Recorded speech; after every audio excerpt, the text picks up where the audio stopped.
caught between two fences. They're damned which direction they move. They're going to trip the wire, and the limpet mine goes off. So it's almost like frozen in the headlights right here, because then at least I can't be blamed for something an action I take being blamed. It's kind of, it becomes a blame allocation for the situation.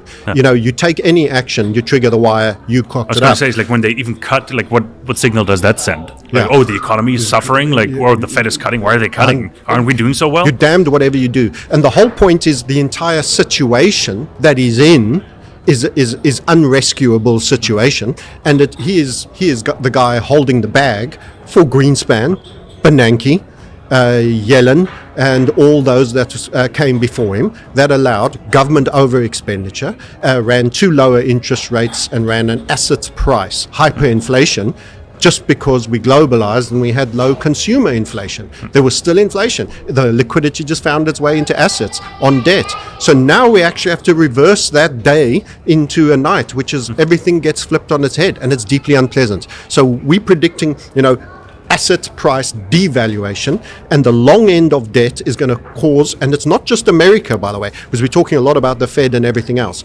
So just to deal with that measure on the Swiss, it's the short end first of all, so it's 1 and 2 years that have just dipped negative again, and that is a sign of distress.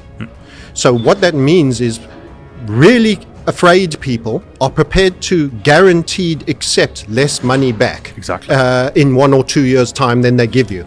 Plus, Switzerland still has an inflation rate. It's between 1.3 and 2.2, depending on any given year. That's according to their statist exemplar of stats, which I'll never trust on any nation. But anyway, it's their whereabouts, let's just say. Let's take them at their word.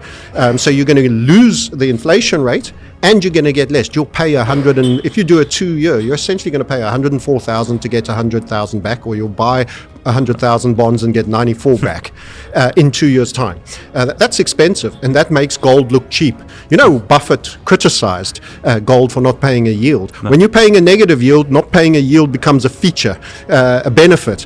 And that's why I'll say, even though there's a pullback right now in gold, go and look at the Swissy gold chart, and I consider the Swiss franc probably one of the more semi-serious fiats. Go and look at the Swissy gold chart. We've just made some number of macro targets. There will be a slight pullback, but it's going to go higher in my view. Yeah. So that's where the money's going. So history is quite binary. Your bonds or your stocks. No. When you risk on, you run into stocks. When you're afraid, risk off, you run into bonds. It's quite binary, and people have been traded in that. That's the 60-40 portfolio. That programming is going to take a while to unfurl. So initially, right now, that long bonds are being sold off, and everybody realizes Druckenmiller and Tudor Jones have been short and have been building a short position that they're now disclosing in November last year. They probably did it the whole year, getting their positions on. Now everybody thinks, okay, maybe we should be following suit. So the natural flow is often equities to start. But if you become really worried and you want to stay in bonds, you go to a country like Switzerland on the short end, which is what we just described. That's an illustration of stress and fear about return of capital instead of return on capital. But the smart will really say, bonds isn't the game. It's a crap product. No matter where you buy it, you're either not getting paid enough yield, or your risk of default isn't fully priced in. That's why we're seeing the long ends continue to price up, because the risk of default is far more critical and likely to happen. So bonds is the worst investment anywhere you do it, in my opinion. Long, short end, any nation, stay out. And what tends to happen is, okay, where's the reserve asset? And that's why I say gold will benefit. We've seen a little bit of a better performance from crypto. It's a much smaller market cap, but there's some flows in there, and there's equities. But that's more of a risk-on asset. Sorry to jump in. It is a risk-on asset. Yeah, it is a risk-on asset, but it's being treated slightly differently because its time as a future waiting in the wings, waiting for the new system, is now coming. It's going to get a spotlight appearance where it has a bit of Midas feel about it. It has a messianic moment, and gold is in that same spotlight as well, but has already really, really run. So as gold maybe rests, I think maybe a little bit of the spot will fall on crypto.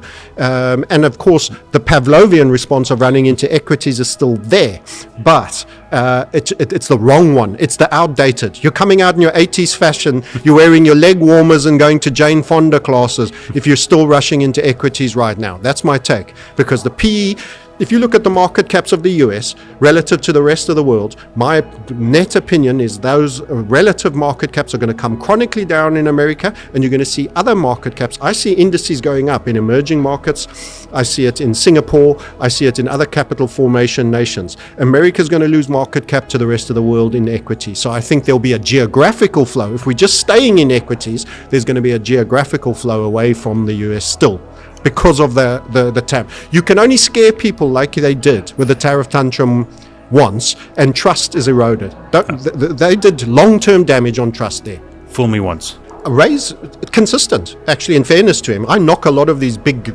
billionaire heroes for their lack of consistency, and I'm going to add you a Warren Buffett in there as well to your question. Ray Dalio at least is consistent, and he's buying a reserve asset, and he's very concerned about the bond reserve asset that's finished its 40-year period of being a reserve asset. So I think he's consistent. Warren Buffett is stepping down, and he's chosen this year, and he spoke the words. This is Captain America, who said you won the lottery by being born in America. This guy has never been a bigger nationalist and patriot in terms of all his financial commentary ever.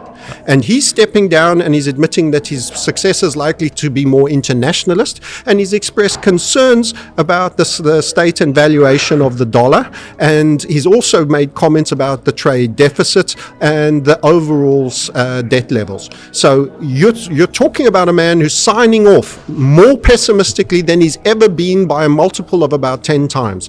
So for your Ray Dalio, I think he's doing exactly what he sees, and I think he's right. And Warren Buffett is no longer wants to be the guy running Berkshire and investing offshore and saying America sucks. He never wants to be that guy. Who knows? He might become very unpopular and get tax audits if he did it. He's leaving it to his successor to set a new vision and pursue a new path. It feels like everybody is a zombie. It's kind of like I'm saying a Richter scale 10 earthquake is going to hit the entire planet. And everybody's going, yeah, okay, what time's we going down to the pub?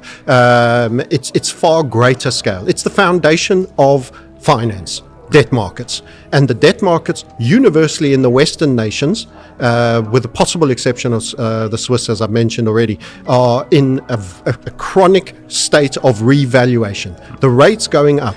Everybody thinks there's rate cuts coming. They don't realize the Fed doesn't control that if there isn't the demand for the bonds. You can't price something at a price nobody wants it at. And that's the problem. And they know that. Markets, in the end, eventually get to say. And at the moment, they're talking, and people don't want bonds. Not only that, Americans themselves are positioning short on American debt. If the debt markets are going to fail, everything that is leveraged, everything that has any form of leverage, and you'll be shocked how many things that touches, housing, cars, everything you buy, stores, it's going to collapse. Retail, you're going to have a right sizing of the demand curve once debt gets devalued. And this is huge. This is global depression material. That's where we're at. And at the same time, there's a search for a reserve asset that's not going to collapse like debt. It's a macro bull market for precious metals. And I can't be more ardent about that. And as what everybody else also doesn't understand is when debt collapses, the buying power of the currency falls with it in the end. So they take turns, left, right. We've had a period where the debt collapsed 45%. We were short the TLT from 2020. Then you get the dollar devaluation. You see how they are alternating. Eventually, when you get to that convexity, they collapse together. It is such a key moment, and everybody needs to understand finance is about to become the most important part of your world, or you're just going to be hit by the tsunami and you're never going to know what hit you. No. I think the long end continues to do what that does. I think you're going to have more Trump, Powell, Mark II moments. If they do cut, it will be incredibly small. They may have to reverse it very shortly thereafter. They don't have the room to move that everybody thinks they do. They cannot manage by decree. Somebody has to buy it. And if no one is there to buy it, they'll have to buy it themselves. So if they cut, they know they're saying, well, we'll be now the buyer. They're going to have to be that buyer, and I don't think they can do it.